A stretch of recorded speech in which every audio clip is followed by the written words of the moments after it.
Hello guys, Batto-Ho, number 3, Tsuigekito. Some folks pronounce it Tsuigekito, either one's fine. What it means is pursuing sword. What's nice about this waza is now we're changing things up from Junto Soni Ich and Junto Soni Ni, and you immediately see that we're changing things with the draw. With Junto Soni Ich, we cut all the way across.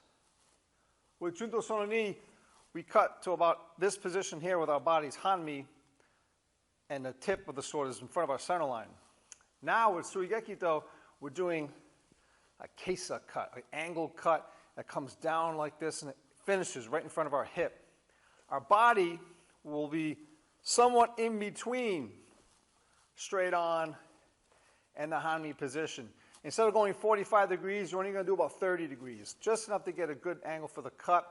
Don't need to come all the way across like this. You certainly don't want to be sideways like this with this cut, because then you'll be isolating the muscles in your arms and your wrists, and you won't be using your whole body to do the cut, and that's no good. So what it looks like is this, and I'll just do the draw. Starts out just like the previous two. Sword gets pushed out to follow the right foot. 1, and now the left foot engages with the right hand. 2, in front of our left shoulder, like always. We turn the sword about 45 degrees here now with our left hand. When we take our third step, we cut down like this. It's an angled cut. You're visualizing cutting from the shoulder down to the hip. Again, your body's about 30 degrees, not quite towards the corner of the room, but a little bit less, more towards that wall over there, in between. Everyone's built a little bit differently. It depends what your comfort level is with the cut.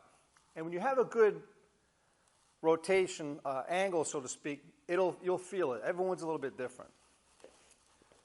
So the cut finishes here. The tip of the blade is about even with between your hip and the bottom of the ribs.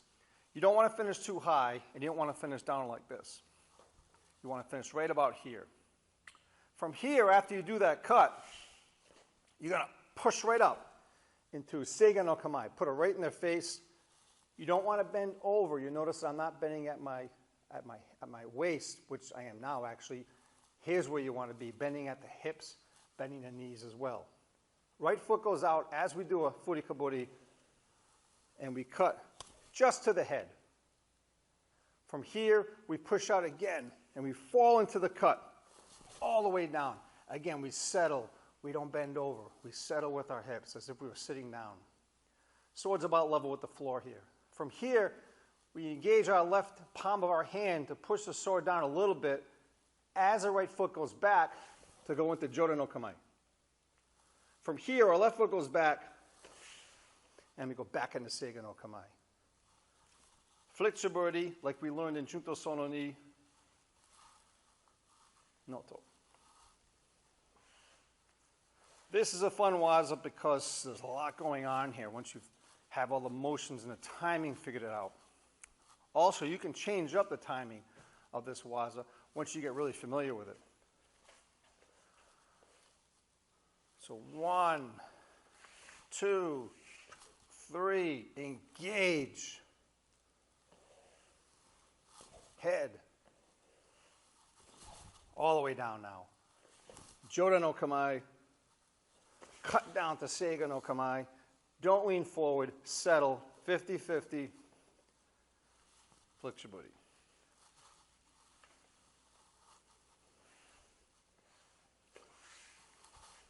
Always relaxed.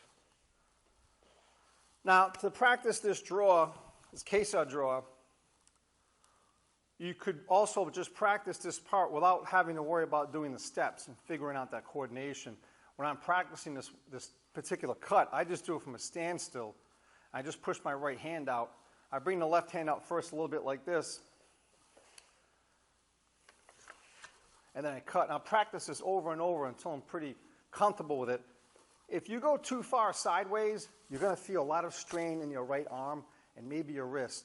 That's an indication that you went too far sideways and separated yourself from your hand.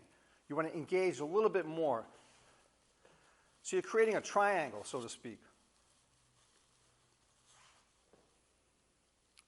This is not a triangle. This is a linear shape here. You want to engage. And you don't really want to be too far squared off because now you're giving up more of your left side. You want to protect your left side from a cut coming, so that's what that's about there. So here, not this.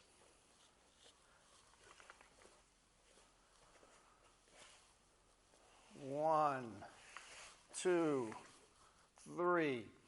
Seigo no kamae.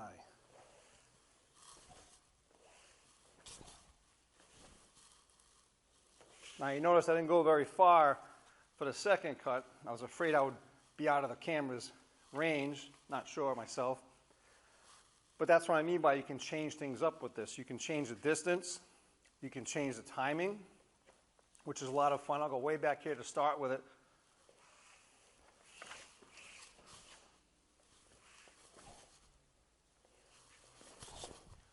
Change your timing, change your distance. It's a lot of fun. Tsuigekito. Hope you enjoy it. Thank you so much.